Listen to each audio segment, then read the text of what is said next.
विदर्भातली थंडी आणि प्रखर सूर्यकिरण स्ट्रॉबेरीसाठी उपयुक्त. महाबळेश्वरपेक्षाही गोड स्ट्रॉबेरी विदर्भात एका प्रयोगाद्वारे झालं सिद्ध. हिंगोली जिल्ह्यामध्ये थंडी वाढल्यानं गहू पीक बहरलं. यंदा मोठ्या प्रमाणावर शेतकऱ्यांकडनं गव्हाची लागवड, उत्पादनात वाढ होण्याची शक्यता. मुंबई शहर आणि महानगर प्रदेशामध्ये वायू प्रदूषणाची समस्या दिवसेंदिवस गंभीर. हवेची गुणवत्ता खालावल्यानं नागरिकांच्या आरोग्याचा प्रश्न निर्माण. देशभरात नोव्हेंबर महिन्यामध्ये घेतलेल्या चाचण्यांच्या दरम्यान औषधांचे 111 नमुने आढळले निकृष्ट. 2 नमुने निघाले बनावट. मुंबईतल्या कबूतरखान्यांकडनं 47,000चा दंड वसूल. पालिकेची कबूतरखान्यांच्या विरोधात मोहीम. पालिकेकडे आतापर्यंत कबूतरखान्यांच्या विरोधात 83 तक्रारी. होमिओपॅथीच्या डॉक्टरांना ॲलोपॅथीची औषधं देण्याच्या परवानगीला विरोध. निर्णयाच्या विरोधात IMA कोर्टात जाणार असल्याचं स्पष्ट. ऑनलाईन अबॅकस आंतरराष्ट्रीय स्पर्धेतली गुणवंतांचा नंदुरबारमध्ये सन्मान. जिल्हा पोलीस अधीक्षक यांच्या मार्फत ट्रॉफी आणि प्रमाणपत्र देत सन्मान. नववर्षाच्या स्वागतासाठी महाबळेश्वर पर्यटकांनी फुललं. ख्रिसमसपासून वाढू लागलेल्या पर्यटकांच्या संख्येनं आता घेतलंय गर्दीचं स्वरूप. महाराष्ट्रातनं यंदा डाळिंबाची 22,000 टनांची निर्यात. देशाच्या तुलनेत राज्यातून 78% निर्यातीत महाराष्ट्र पहिल्या क्रमांकावर. 50,000 रुपयांची लाच मागणारा पोलीस उपनिरीक्षक लाचलुचपत प्रतिबंधक विभागाच्या ताब्यात. नाशिकच्या लाचलुचपत प्रतिबंधक विभागाची कारवाई. भंगार व्यावसायिकावर कारवाई टाळण्यासाठी मागितली होती लाच. साताऱ्यात ढगाळ वातावरणामुळे रब्बीतील पिकं धोक्यात. बदलत्या वातावरणामुळे पिकांवर अळीचा प्रादुर्भाव. अळीला रोखण्यासाठी शेतकऱ्यांकडनं कीटकनाशकांची फवारणी. सिडको परिसरातल्या गुटख्याच्या गोदामावर छापा. 4 चाकी वाहनासह 13,19,780 रुपयांचा मुद्देमाल जप्त. पंढरपूर टेंभुर्णी मार्गावर बस आणि ट्रकचा अपघात. अपघातात अनेक प्रवासी जखमी. 2 प्रवाशांचा मृत्यू. जालन्यामध्ये पोस्टाच्या पार्सलद्वारे मागवलेल्या 2 धारदार तलवारी जप्त. जालना स्थानिक गुन्हे शाखेची कारवाई.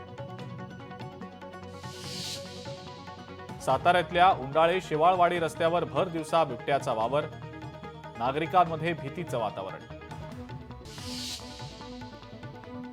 नवी मुंबई विमानतळावर आज व्यावसायिक विमानाचं लँडिंग. नवीन वर्षात विमानतळाचा पहिला टप्पा खुला करण्याचं सिडकोचं नियोजन. मुंबईतल्या मुख्य रेल्वे स्टेशन्सवर प्लॅटफॉर्म तिकिटावर तात्पुरते निर्बंध. वर्षाच्या अखेरीस होणारी गर्दी टाळण्यासाठी रेल्वे प्रशासनाचा निर्णय. मध्य रेल्वेवर आज मेगा ब्लॉक. अभियांत्रिकी आणि देखभाल दुरुस्तीच्या कामासाठी मेगा ब्लॉक. मुख्य हार्बर आणि ट्रान्स हार्बर मार्गावर मेगा ब्लॉक घेतला जाणार. वातावरण बदलामुळे यंदा वर्षभर डेंग्यूचा प्रादुर्भाव. डेंग्यूच्या रुग्णांमध्ये किंचितशी वाढ. मात्र मृतांच्या प्रमाणात लक्षणीय घट. दिल्लीतलं आजचं किमान तापमान 12 अंशांवर. धुक्यात दिल्ली हरवून गेल्याचं दृश्य. हवामान विभागाचा दिल्लीला 2 दिवसांचा येलो अलर्ट. मुंबईमध्ये आज पहाटेपासूनच धुक्याची चादर. 2 दिवसांपासून धुक्याचं प्रमाण वाढल्याचं समोर.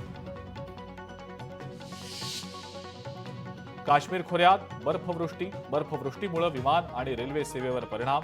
जम्मू आणि श्रीनगर महामार्ग देखील बंद. अनेक भागांमधला वीज पुरवठा देखील खंडित. केंद्रीय मंत्री गिरिराज सिंग यांची उज्जैनमध्ये भस्म आरतीला हजेरी. सकाळी महाकालेश्वर मंदिरातील भस्म आरतीचं दृश्य समोर. कर्नाटकमध्ये रामा लक्ष्मण जोडुकेरे म्हशींची शर्यत संपन्न. यावेळेला मोठ्या संख्येनं स्थानिक उपस्थित. उरणमध्ये उघड्यावरचा श्वार्मा खाल्ल्यानं 5 मुलांना विषबाधा. उघड्यावर खाद्यपदार्थांची विक्री करणाऱ्यांवर कारवाईची स्थानिकांची मागणी. साताऱ्यातल्या वासोटा किल्ल्यावर पर्यटकांची भरली जत्रा. किल्ला पाहण्यासाठी मोठी गर्दी. हॉटेल आणि टेंट बुकिंगला मोठा प्रतिसाद. परभणी आणि बीड प्रकरणाचे गडचिरोलीतही पडसाद. गडचिरोलीच्या आलापल्ली इथं निषेध मोर्चा, जन आक्रोश मोर्चाचं नंतर जाहीर सभेमध्ये रूपांतर. दक्षिण भारतात प्रसिद्ध असलेल्या नांदेडमधल्या माळेगाव खंडोबा यात्रेसाठी कंधार आगारातनं 35 जादा बसेस सोडणार. आगार प्रमुखांची माहिती. भाविकांची गैरसोय टाळण्यासाठी निर्णय. सोलापूरमधल्या माढ्यातील अंकिता भांगे आणि दीप्ती कदम यांनी 23व्या वर्षी मिळवलं सीएच्या परीक्षेमध्ये यश. ग्रामस्थांकडनं दोन्ही तरुणींचा सत्कार. धुळे शहरात कर्कश आवाजात जाणाऱ्या 70 बुलेट्सच्या सायलेन्सरवर फिरवला रोड रोलर. वाहतूक शाखेकडनं कारवाई दरम्यान 1 लाखांचा दंड सुद्धा वसूल.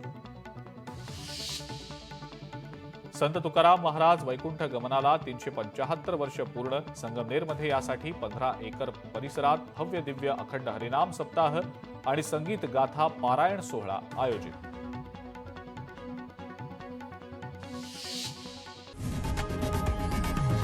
लोकशाही मराठी ऐका, पहा, जागरूक रहा.